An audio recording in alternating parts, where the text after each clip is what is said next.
Yo. So, I was messing about today anyways.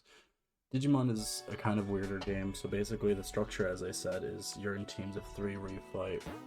So you end up having a team of three which you put up, and then you have other people in your reserves so that you can switch out. So you end up having about three teams and two extra, basically. So you end up going through these longer fights if you tend to lose a lot. Or if you're fighting against a person, there's a lot more as well. But usually it doesn't actually end up like that. Each Digimon obviously has their own properties, you can see.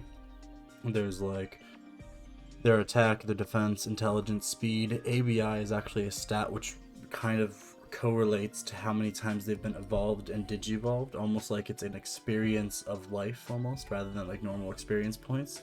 Cam is your percentage of how friendly you are with them, or how often you actually use them to fight, so to digivolve in certain ways.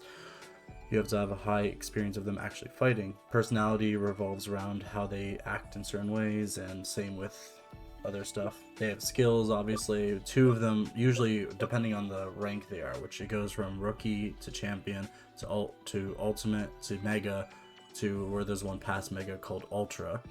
But usually how it works is each Digimon is left with one special move, which is something they'll always have. And as they go forward, they eventually get two of them as the higher levels. And then the other ones are inherited skills, so depending on how you've been digivolving them from different Digimon, they'll get new inherited skills, and they can bring them back and forth.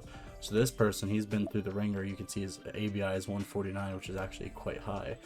And what I've been doing is I've been trying to get him to have these earth stuff, because by the time he ends up in the final form, which I wanted him to, he'll have fire stuff. So it's really nice to have him with both. Just to show you a little bit of how the actual Digi-evolution works. Basically have the starting point is where you digi-convert, you fight Digimon in the wild, then you fight them so that you can scan them and actually summon them in. So I have a bunch here which are at their max capacity. This is the red one you're probably talking about, Agumon. So you summon them in and you get the stats with they come with, whatever they come with. Then you want to just have them increase in their, their stats and all that. Eventually you want to digivolve them. So what I end up doing is if I go to, let's see where I put him. I don't even know where I put him just now. Oh, here he is, right here. So if I want a Digimon Agumon, he can either go back one form to his baby form, or he can go into any of these possible forms. Each one has different requirements, as I said. So this one you just require to be level 16, and you have to have a 50% friendship with it. This one, level 15, but it just has to have the right stats.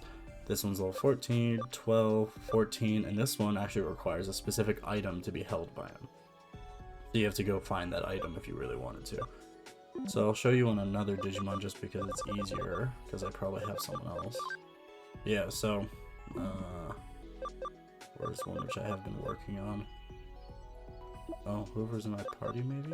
No, nobody in my party can be digivolved. Actually, I don't mind, I'm not gonna really save anything. So here we go. This is it, choose one of these. There's so many of them, I'm sorry. But like, for example, we're just gonna go over here to this Digimon here. You can actually take one Digimon, then load up all the other ones into it, so it increases in level. So if I really wanted to, I could just load it up with whatever I felt like, but I'm not gonna do that right now, but I'll show you with one of these, why not? This guy's named Griffon. Each Digimon has their own thing. He's at the highest level you can get to a Digimon, which is called Mega. I don't really care about him very much, to be fair. He's still level 1 though, so I haven't, you can't see because my head's in the way. But if I move my head out the way, there you go. He's level 1.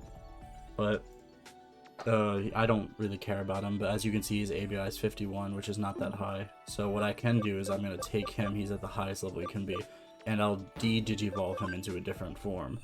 So now it's a rank below, or it's ultimate, but now I can actually take this one and evolve him back into it or into other ones. So for example, this one requires ABI 80. So his ABI went up because he went back a form. The higher level they are, and then they go back a form, the more ABI they get. So it actually rewards you for using a Digimon, then rescaling them back. His ABI is 56. I want him to be at, if I want to get to this guy, it's 80, so it's going to take a while, so I might just keep bringing him down. And then with different Digimon, you get different different amounts of stuff for like what they can get into. So eventually you can actually start summoning in ultimate level Digimon like this guy. So I'm just summoning him right away. He's an ultimate immediately, but his ABI is terrible. So if I really want to push him forward to whatever next thing I like would want him in, which realistically he's not great anyways, but yeah, him. If I really want to involve him, as you can see, all 3 of the evolutions require an ABI of 20. He only has 4, so it's pretty shit. I'm not going to be able to use him for anything, even if I wanted to. But eventually you get to Digimons which are absolutely massively strong, like if I... Digivolve, here we go. And then if I go over here, I can show you some of the bigger ones, like Piedmon. He's a mega level. He actually has good stats and everything, and I've trained him to have the skills I want, which is basically all dark skills. So he has a nice, he usually is only for, usually he only does like physical stuff, but I made sure to give him some dark level stuff ahead of time. So he's pretty good for that type of stuff.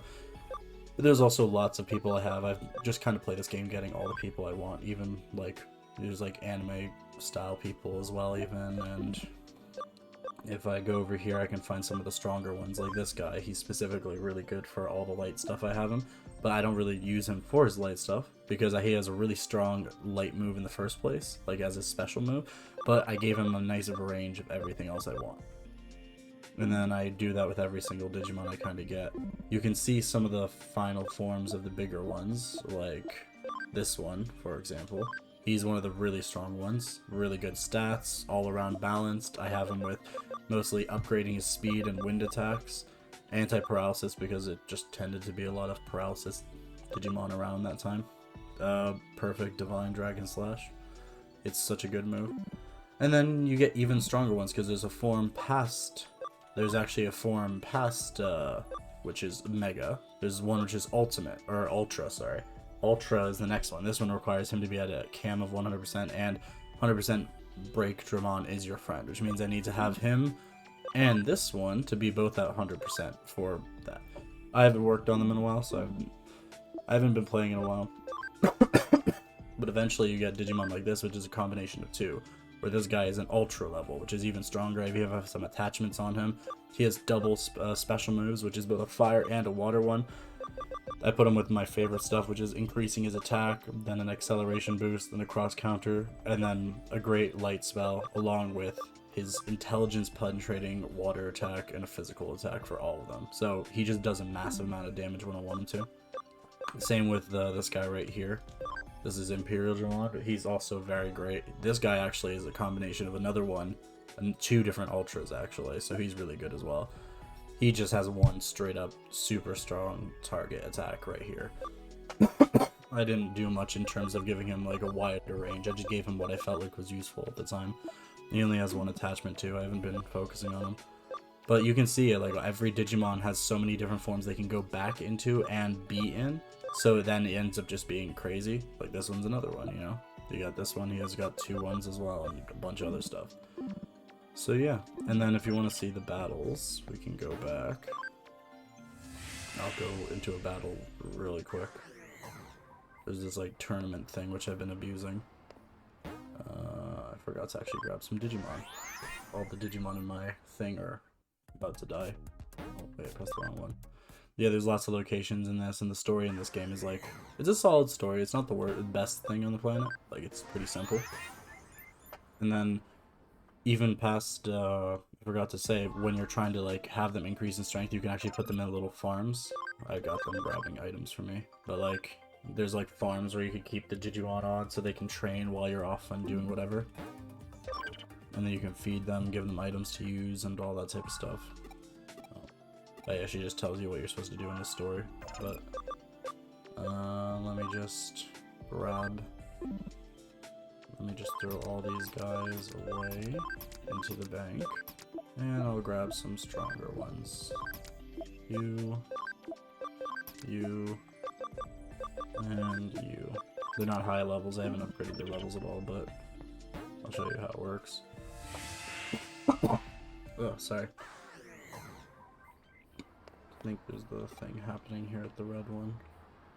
Yeah, perfect, to the Coliseum. But basically, there's a lot of ways to grind these things out. So you end up fighting sometimes just one Digimon or multiple.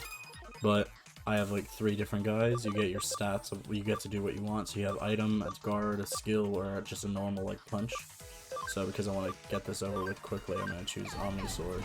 Then they're actual, if they like go together in terms of certain skills, they can actually do it all together. So these 3 all have the exact same type of skill. So because I used one of them, all 3 of them are gonna actively help each other. So all 3 get to use it, and then it just does double the damage and even more. And then there's stat typings, like a virus type hurts a data type and things like that. Then as you go, it usually ends up being more than just 2, like 1 Digimon at a time. Eventually it's 2, then 3, then 4. This is an early Coliseum thing. These Digimon I have are way strong for we're doing stuff now. But yeah, that's how Digimon kind of goes, you know? Every Digimon has their own custom things, and you get to, the main concept of this game is to be making these crazy Digimon, you know?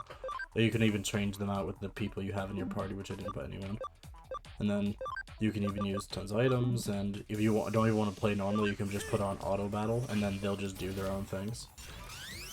So, but yeah, that's just Digimon. Hope it makes sense.